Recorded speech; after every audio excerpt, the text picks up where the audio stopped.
In this video, we'll show you how to download, install and log in to the RushFiles Windows Client. Step 1. Navigate to the web client. If you're hosted on our SaaS domain, you can get there by first opening rushfiles.com, then clicking the client login button. Step 2. Download the client installer.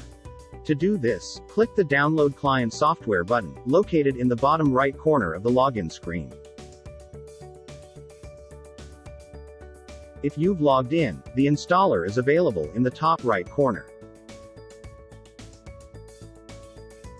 Step 3. Install the client. Simply double-click the installer you've downloaded and follow the steps that appear on screen.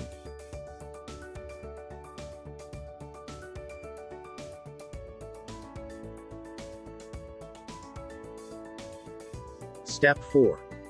Log in to the client. First, type in your email address and click Next.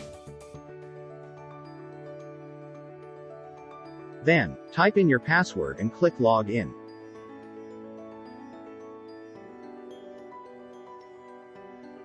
Within seconds, you will be logged in and ready to securely share and store your data. Thank you for watching.